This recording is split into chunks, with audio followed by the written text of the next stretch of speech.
My true story, from Pennsylvania. My son said, "You'll be fine in the garage for a while." I slept there for 2 nights. On the third, I handed him the eviction notice. My daughter-in-law barked across the kitchen table, her voice slicing through the quiet of the morning. "Listen, old hag, in the house, you're suffocating us. The garage is the only way this family can breathe. Think of it as a test of endurance. If you survive the winter out there, we might reconsider." My daughter-in-law slammed her coffee cup down so hard it rattled the saucer. I sat there, my hands folded in my lap, feeling every inch of my 75 years, waiting in the silence I dared not break.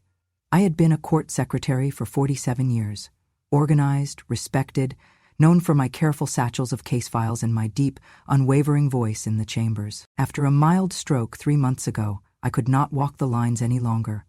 But I thought I was headed home, to the warmth of familiar routines, not to a cold garage, not to dust-covered boxes and forgotten gardening tools. I live here now, in Harrisburg, Pennsylvania, with my son and his wife, their home, their world. After the stroke, the doctor said I should not be alone. My son Michael insisted I move in, temporarily, so they could help me. I agreed, because I thought they meant help. Help with my groceries, help with my appointments, help keeping watch over my medications. I did not imagine I would soon become a burden to sweep out of sight. The morning after my first night in the garage, I woke to a floor covered in sawdust. My bed, a simple folding cot with a threadbare blanket. There was no heat running, no window letting in light. A single flashlight hung from the wall. I lay staring at the ceiling beams, counting their cracks and the way the paint bubbled. I found myself missing courtrooms. I missed the echoplex of voices and the steady tap of typing. I missed the crisp smell of paperwork. Later that morning, my son poked his head out. "You okay, Mom?" he asked, half concerned, half unwilling. He wore sweats, rumpled, just like his wife. I nodded. My voice felt like ash in my throat. He sighed. "We'll get you a space heater soon. Just need to check the breaker, okay?" "Okay," I managed. When he shut the door, I heard his wife's whisper, "If she freezes to death, we don't have to deal with power of attorney or property transfers." And then her voice rose, "It is better than dealing with this every single day." I stayed still, pretending to sleep. My hands felt weak, but my mind was as sharp as ever. I remembered filing warrants, turning pages of testimonies, managing courtroom schedules for 80-year-old judges with tremors. I had never felt so useless. I got up and found my robe hung over the garage door. I wrapped it around myself and sat on the cot, hands in my lap, breathing in the smell of cardboard boxes and rusty tools.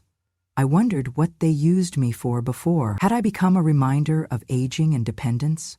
The second night was colder. I pulled the thin blanket over me and prayed I would not wake shivering into the middle of the night. I thought of my husband, of his laugh, the way he held me when I cried about the stroke. I thought of our small apartment, now sold, of the courtroom corridors I would never walk again, of every dusty document I signed in steadier days. Morning came again with a low, chirping sound that startled me awake. My phone. I had hidden it in the glove compartment of their car before moving in. I answered. It was my niece, calling from Baltimore. "Aunt Eleanor, how are you feeling?" she asked, kindness on the line. "I'm managing," I said softly. Her voice quivered. "You sound cold, physically cold. Are you safe?" I swallowed. "I'm safe," she said. "Mom told me you were staying in the den." I paused. I sleep in the garage." There was a long silence, then, "Mom, that is illegal. You should not." She hung up. I closed my eyes. Legal. I had been so concerned with being polite, with not making trouble, with showing gratitude, but gratitude sits in a comfortable chair by a warm fire. This was gratitude in shivers. That afternoon I kept busy. I found the small toy trunk we had brought with my granddaughter's childhood blankets.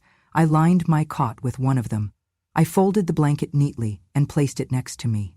I turned the flashlight so it faced the cot rather than the shelves, giving a small sense of sanctuary.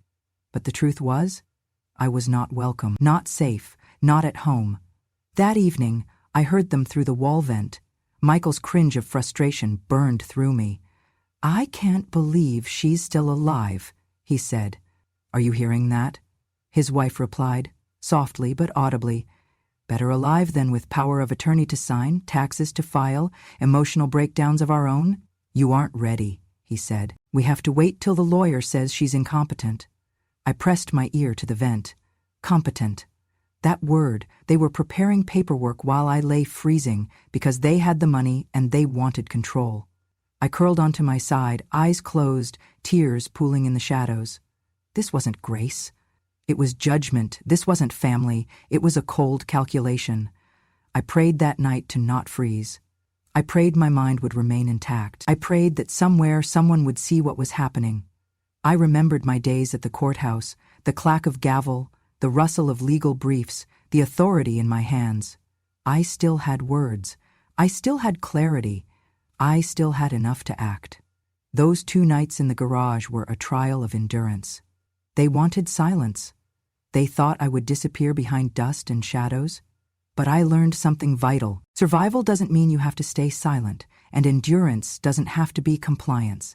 And that realization was the spark that carried me into the next morning, when, on the 3rd dawn, I would walk into their dining room, clear-eyed and composed, and hand them the eviction notice, signed by my lawyer and endorsed by a retired judge who knew me well, a judge who remembered what justice felt like, even when it was served from a cold garage. The first night in the garage was colder than I expected.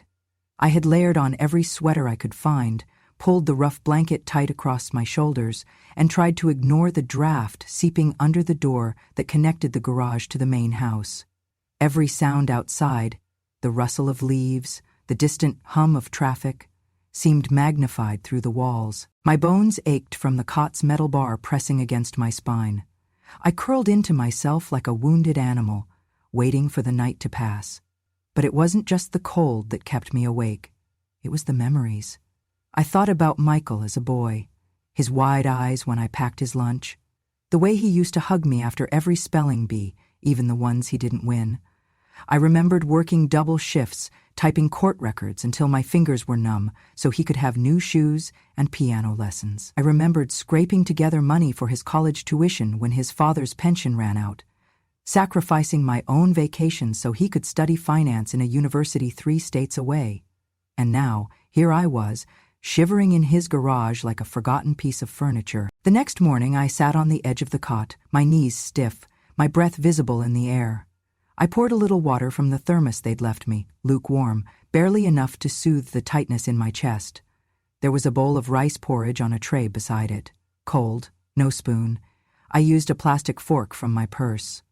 I waited until I heard them leave before I slipped out the side door and walked slowly to the mailbox just to move my legs. My joints screamed, but I kept my back straight. That afternoon, through the small cracked window near the top of the garage door, I watched them return, with friends. They carried grocery bags full of wine, chips, party platters. Laughter echoed through the driveway. It was a birthday. I had forgotten.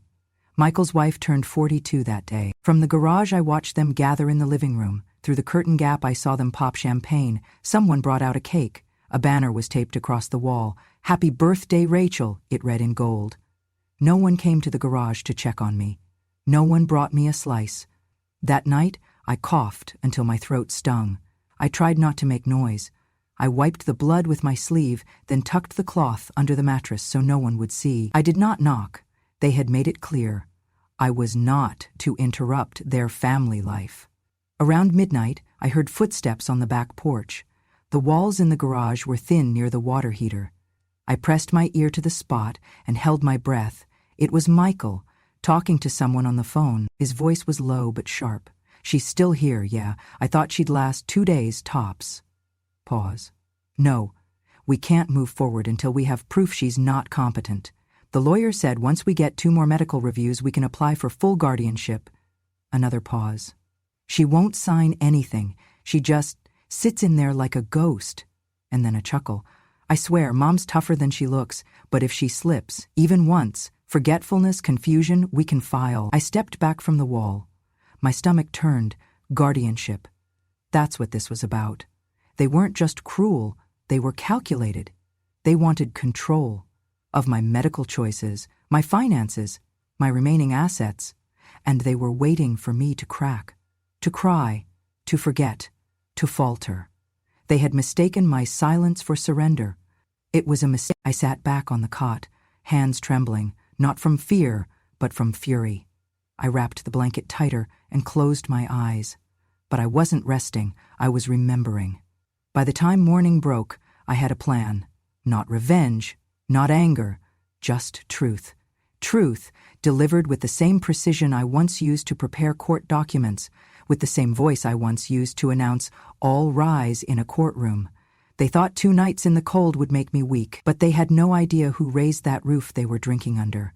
And I was about to remind them, quietly, completely, and without raising my voice. My granddaughter, Lily, gave me the watch 2 Christmases ago. "You have to stay sharp, Grandma," she said, placing the sleek little thing on my wrist with pride. "It tracks your steps, monitors your heart rate, and if anything ever happens, it records." At the time, I smiled and humored her. She was always so thoughtful, so practical, so much like her mother, my daughter, gone too young. I wore the watch every day, mostly to appease her. I never imagined it would become my shield. But that night, after listening to Michael's whispered plans for my guardianship, I tapped the watch face 3 times. The screen blinked once, red. That meant it was listening. And I began recording. The next morning, I did not speak a word during breakfast. Not that anyone offered me anything, but I passed Michael in the hallway while he refilled his coffee, and I smiled at him like nothing had happened. I went back to the garage, closed the door. Later, that afternoon, they had guests again. This time, Michael's college friend Sam was visiting, a loud, boisterous man with opinions as big as his belt buckle. I heard their conversation from the kitchen, just a few feet beyond the garage wall. "She still out there?" Sam asked, laughing. Michael's voice was low. "Yeah, in the garage." "No way, that's cold-blooded, man." "She'll be fine," Michael said, then added with a chuckle. "That house has been ours since we got married, just missing the paperwork." Rachel chimed in. "Garage is the only place she can die and not inconvenience anyone." They all laughed. I pressed the watch again. Another blink. Another file saved. I recorded it all, their laughter, their words, the sheer cruelty disguised as casual conversation. That night, I reviewed the files. The audio was clean, crisp, every word pronounced. The kind of evidence I used to help file formal reports, the kind of testimony judges leaned forward to hear. I opened the garage's hidden Wi-Fi network. Michael thought he'd shut down access, but he didn't know the second line I had installed during the renovation I paid for 5 years ago. I used my old tablet, still tucked inside my suitcase, to transfer the audio and video clips. And then I sent them. To my lawyer. To someone I had not spoken to in nearly a decade. Her name was Frances. We had worked side by side for over 20 years. She was once the lead clerk in the family court division, known for her encyclopedic memory and zero tolerance for abuse. When I retired, she brought me a yellow rose and said, "If you ever need me, truly need me, you call." That night, I called. Frances answered on the first ring. "I was wondering when you'd finally stop being polite," she said. "I have something," I replied. "I figured you would." I emailed her the files. 5 minutes later, she texted, "Got them, you're not alone. Sit tight, this is going to move fast." And just like that, the temperature in the garage felt a little less bitter, because Justice had heard me, and it was getting dressed. I waited until the house was asleep. It was past midnight when I slipped my coat over my shoulders and sat near the garage's side door, the one that gave me just enough signal to make a call. I held the phone close to my chest as it rang. My hands trembled, not from fear, but from the weight of what I was about to do. When he answered, his voice was exactly as I remembered it, measured, steady, low. "Eleanor?" he said. "Yes, Judge Benton," I replied. "I hope I didn't wake you." "I've been waiting for this call for years." He meant it. I could hear it in the sigh that followed. "Tell me what happened." I told him everything. Quietly, slowly, without dramatics. Just the facts, like I had done 1,000 times in his courtroom. The garage, the freezing nights, the conversations I had recorded, the plan for guardianship, their voices calling me a burden, their laughter over my death. "I have the files," I said. "Audio, video, dates, faces, you will hear everything." There was a pause, then he said, "I told you once, if you were ever betrayed, you call me first." "I remember," I whispered. And I told you why, he continued, because no one remembers the sharpest woman in the room until it's her word against theirs, and when it is, they lose. My throat tightened. Can you help me? I'm a retired judge, he said, but I still have friends. Good ones, and I know which doors to knock on. That night we built a plan, layer by layer, like the legal strategies we use to prepare for cases with no mercy and high stakes. He connected me with a clerk who worked for the Court of Common Pleas. By 3:00 IE, I had submitted the petition through a secure channel. Francis, my lawyer, had already drafted it. We filed for a temporary restraining order against Michael and Rachel, citing elder abuse, financial coercion, and unlawful living conditions. We included a motion for asset freeze, citing the danger of immediate misappropriation. I didn't sleep that night. I didn't lie down. I sat on the edge of my cot, my robe pulled tight, my eyes fixed on the shadows dancing across the garage wall. At 7:13 a.m., my phone buzzed. Order granted. Emergency injunction approved. Enforcement within 12 hours. 12 hours. That was all I needed. By 9:00 a.m., Francis had already contacted a court-appointed officer and local law enforcement. My name was cleared from dependent status in any medical evaluation Michael had submitted. A forensic auditor was assigned to review the financial activity on my accounts. At noon, while Rachel scrolled on her phone and Michael brewed coffee, I walked out of the garage and into the kitchen, holding a sealed envelope. Michael turned. "Mom, you okay?" I set the envelope on the table, slid it across the surface with 2 fingers, and said, "Effective immediately, you are both prohibited from contacting, communicating with, or financially managing any aspect of my estate." He laughed, thinking it was a joke. Then Francis walked in behind me, followed by an officer with a clipboard and a badge. "Michael Harper," the officer said, "you've been served." Rachel dropped her mug. It shattered. "What is this?" she cried.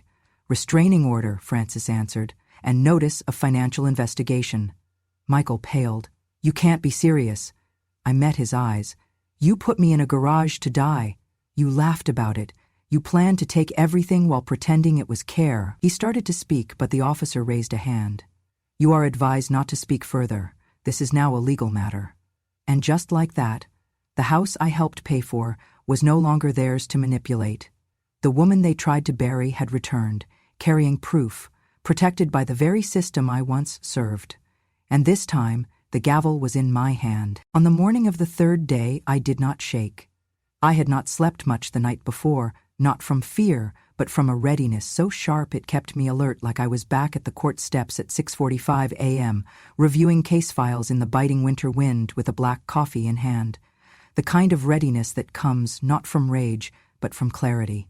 Cold, legal, procedural clarity. I put on my best coat, dark navy, wool-lined, the one Charles had given me the Christmas before he passed. I brushed my hair, pinched some color into my cheeks, and tucked the thick yellow envelope under my arm like it was a loaf of bread. I did not knock when I entered the kitchen. Michael was at the counter, swirling milk into his cereal, shirtless, humming like nothing in the world had ever gone wrong. Rachel stood near the sink in her robe, scrolling on her phone with a smirk on her lips. I walked to the center of the room and placed the envelope on the table. Deliberate. Quiet. I took a step back and folded my hands. Michael turned, annoyed. "What's that?" he asked. I didn't speak. He rolled his eyes and grabbed it, tore it open with one hand like it was junk mail.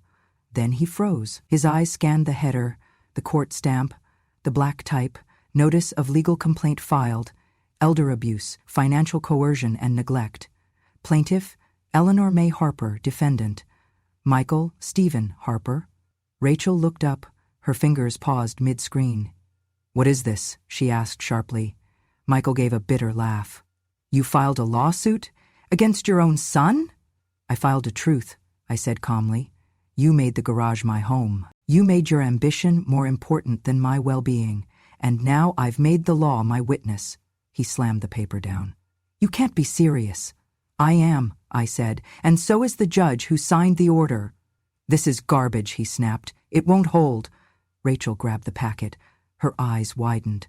"Michael, there's an emergency order in here, a 30-day restraining order. Effective immediately," I said. He turned to me, voice rising. "You are my mother, and you are my plaintiff," I replied. He crumpled the document in his hand, fists trembling. "You think this scares me? You think I'll let you do this? I'll call the lawyer." At that moment, the doorbell rang. None of us moved. Then the knock came, hard, 3 times. I stayed where I was as Michael stomped to the door and yanked it open. 2 officers stood on the porch, one holding a clipboard. "Michael Harper?" the taller one asked. Michael's voice cracked. "Yeah? You've been served a protective order filed through the Court of Common Pleas, approved by Judge Benton and filed under Emergency Statute 57E. We are here to enforce the 30-day no-contact order and to begin inventory for a temporary financial freeze pending investigation." Rachel gasped. I stood still, hands folded. Michael's defiance began to tremble in his shoulders. "This is insane. She's old. She's confused. She doesn't even know what she's doing." I stepped forward. "I know exactly what I'm doing. I gave you 30 years of sacrifice. I gave you a future, and you gave me a garage and a plan to steal what little I had left." He looked at me like I was a stranger. Rachel backed into the hallway, pale. The officer handed Michael a packet. "You have 1 hour to pack. You will stay at a separate residence. Any contact, physical or digital, will violate the court order and may result in arrest." "I'm her son," he muttered. "You were," I said, "but today you're just another man who underestimated a woman who remembers everything." He didn't speak again. They left in under an hour. The garage sat empty by nightfall, and I, wrapped in the same coat Charles gave me, finally sat at the kitchen table, in the chair they once said I wasn't welcome in, and opened the window to let the cold air in, not because I had to, but because I chose to. By the end of that week, my story had left the garage and entered the public square. It started with a local journalist, a soft-spoken woman named Terry whom I'd known in passing from the courthouse years ago. She called Francis after hearing whispers about a protective order being issued in under 12 hours and a son being removed from his own home by his mother, a retired court clerk. Terry asked if I would talk. I said yes. We met at Francis's office, where I told my story with the same clarity I had used reading court briefs for decades. No tears, no dramatics, just the facts. The recordings, the dates, the blanket, the blood I coughed into my sleeve, the birthday party behind a wall, the laughter that followed their plan. The article hit the local paper 2 days later with a headline that made my heart stop. "Mother sleeps in garbage, takes son to court, and wins." The subhead read, "Retired clerk files elder abuse charges after being forced into freezing conditions. Evidence includes hidden recordings and court testimony from a retired judge." My photo, taken outside the courthouse, showed me in my navy coat, eyes sharp, face calm. The image spread quickly. By Friday, regional outlets picked it up. A Sunday morning talk show asked to interview me live. I declined the national press, but only because I had more pressing invitations. The Central Pennsylvania Women's Alliance reached out first. "We'd be honored to have you as a guest of distinction at our spring forum," the organizer said. "You've given so many women strength." Then the Harrisburg Senior Council, then a legal roundtable, then the State Bar Association. Apparently, I'd become something of a folk hero, the grandmother who took back her chair at the kitchen table. But what moved me most wasn't the titles or panels. It was the handwritten letters. They came by the dozens. One from a woman in Pittsburgh who had spent 6 months sleeping in her basement while her son's wife told people she was traveling. One from a woman in Ohio who thanked me for reminding her that being quiet doesn't mean being helpless. I sat at my desk each evening, replying to as many as I could. It became a ritual. Tea, music, and writing back to the women who, like me, had waited too long to speak. Meanwhile, back in Harrisburg, things unraveled for Michael and Rachel faster than even Francis predicted. The church they attended held a private meeting after reading the local news and receiving a wave of concerned calls.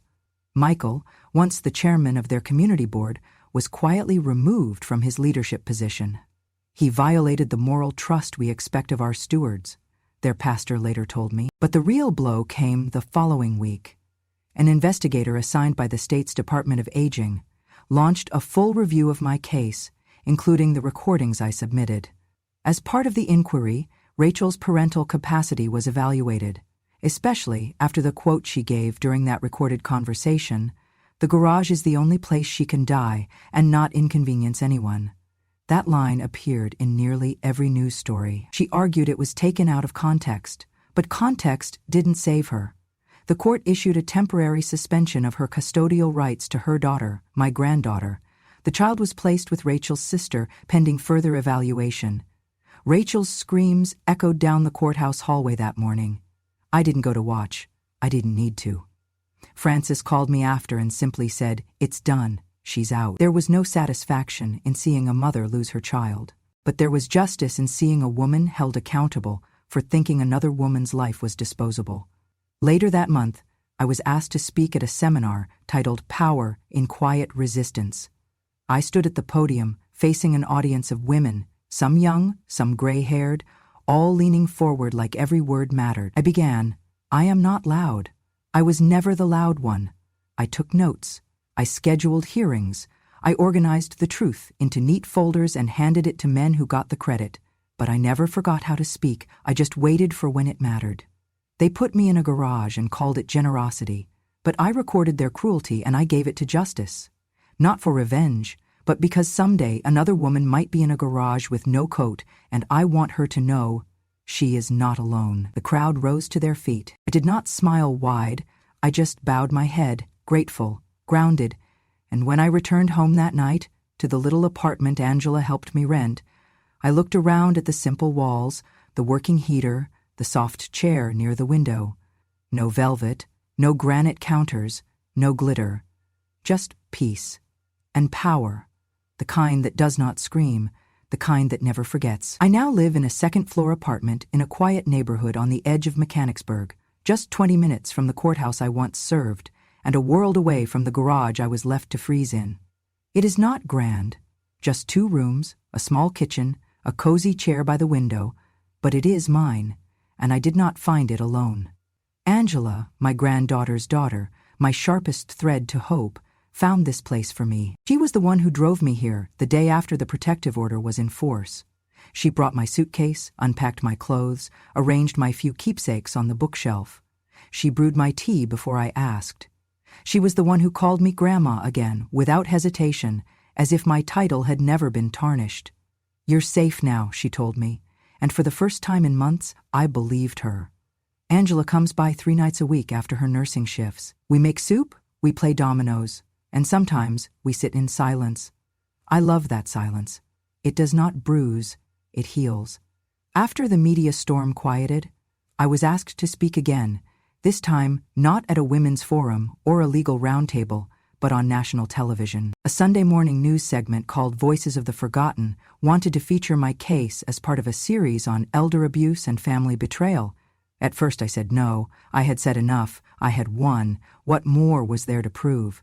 But then Angela looked at me and said, "Grandma, someone out there is still sleeping in a garage, someone who doesn't have a lawyer, or a judge, or a recording. But maybe they'll hear you." So I said yes. The set was sterile and bright, the lights hot. The anchor, polished and charming, held my hand during the sound check. I wore my best navy blue blouse, my hair pinned back. The microphone clipped to my collar felt like a weight, but I sat tall. When they rolled cameras, I began like this. "I am not here to cry. I already did that. I am here to remember, because memory, when protected, becomes evidence." I told them the whole story, the stroke, the garage, the whisper behind the wall. I spoke slowly, not because I was old, but because I wanted every word to land like a footstep across ice. Then I paused, and I said, "I do not hate my son. I mourn him. I mourn who he used to be, but I do not want him punished. I want people like him prevented." The segment aired 2 days later. The station received over 4,000 emails. Some offered support. Some offered donations to elder abuse shelters. Some simply said, "I believe you, and now I believe myself." After that, I began volunteering with the Pennsylvania Elder Support Network, consulting on cases where others, mostly women, were unsure if what they were experiencing was enough to speak up about. And I told them this: if you have to ask whether something is abuse, it probably is. I do not consider myself a warrior. I do not like war.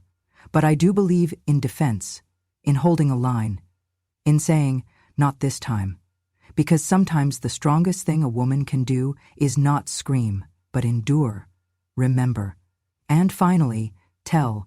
The house is still there, sitting quiet on a tree-lined street in Harrisburg, the one with the blue shutters and the lopsided mailbox I always meant to fix. But now it is no longer their fortress, no longer the backdrop of my humiliation.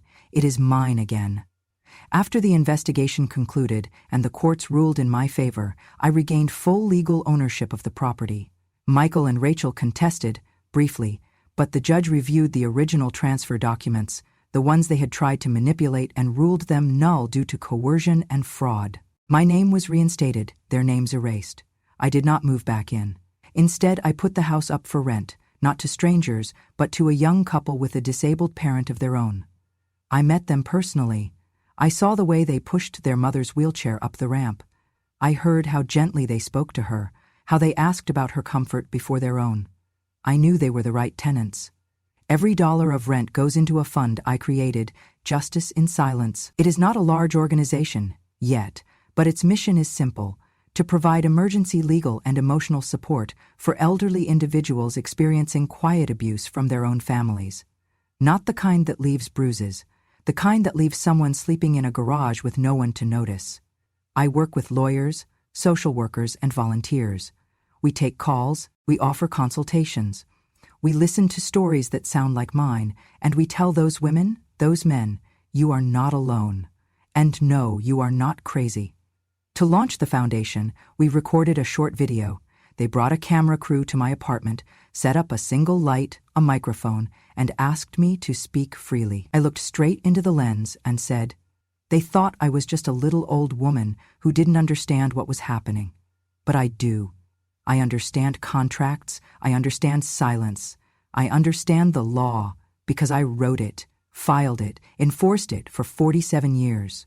They thought they could leave me in a garage, but I turned that cold into evidence. I used to be a mother who cooked dinner and folded laundry. Now I am a woman who issues consequences. Justice doesn't always roar. Sometimes it whispers. Sometimes it watches. And when the time is right, it stands up. The video now plays on our foundation's homepage. It has been viewed over 500,000 times. I still live simply. My days are quiet. But now, when I sit by the window with my tea and hear the laughter from the street below, I smile.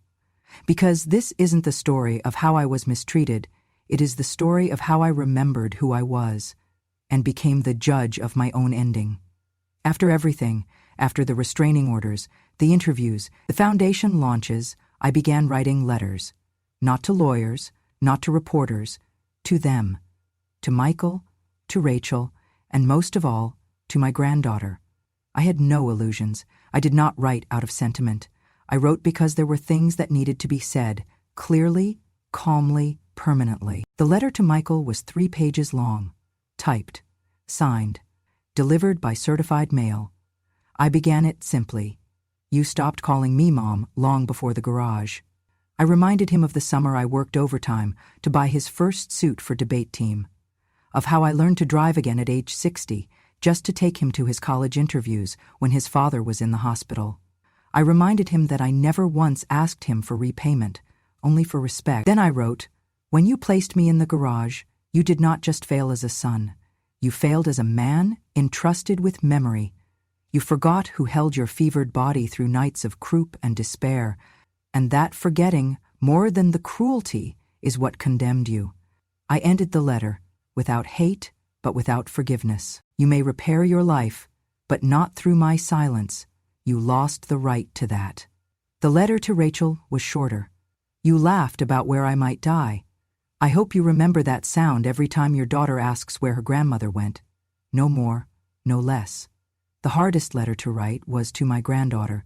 She was only 12 when it happened, young enough to be shielded, old enough to notice things not spoken. She had slipped a folded card under the garage door the second night. I still have it. I'm sorry if I was mean. I love you. Maddie. I did not answer then. But now, from my little desk by the window, I wrote, Maddie, you did nothing wrong. The silence between us was not your fault. Sometimes adults hide their shame by calling it protection. But you are old enough to know that loving someone means asking questions, and I hope one day, when you are ready, you'll ask me everything. I will tell you the truth, and I will never make you feel small for seeking it. I signed it simply, with love, always and unshakably, Grandma. I mailed it. I do not know if it will be answered, but I needed her to know I had not disappeared. I had reclaimed my name, my space, my story, and most of all, my voice. That is what justice in silence is really about, not punishment, but presence. Not revenge, but the restoration of truth, page by page, word by word, until even the women in garages are remembered by name, and no one ever dares to forget us again. Thank you for walking this road with me. If you've made it to the end of this story, perhaps it is because something inside you recognized the cold. Not the cold of a garage in Pennsylvania, but the cold of being dismissed, underestimated, or quietly erased. Maybe you felt the sting of being called a burden, or heard someone whisper behind closed doors that you've had your time, as if dignity came with an expiration date. Maybe, like me, you were told to be grateful for scraps while they dined at the table you once paid for. Maybe you were told that your pain was exaggeration, that your memories were wrong, that your truth was inconvenient. If so, know this, you are not alone. Here at Grandma True Stories, we hold space for women who endured, who kept the receipts while everyone else forgot the debt. We speak for the mothers, the grandmothers, the widows and workers who gave everything and asked for almost nothing, only to be told one day that they were in the way. But we don't stay silent anymore. We don't scream to be heard. We speak with the weight of years, of memory, of justice long delayed. Because our stories aren't fiction. They're the missing pieces behind every family portrait that looked too perfect. They're the footnotes no one wanted to publish, and now, finally, they're being told. If this story moved you, if it made you clench your jaw, or blink back tears, or whisper "Me Too" into the quiet, then I invite you to stay with us. Subscribe to Grandma True Stories, because when you do, you're not just clicking a button, you're sending a message to the world and to every elder woman who was ever pushed aside, that we are still here, that we are still watching, that we are still telling the truth. And that truth? It may come late, it may come quiet, but it never comes empty. Click that subscribe button, because revenge has no expiration date, and wisdom never retires.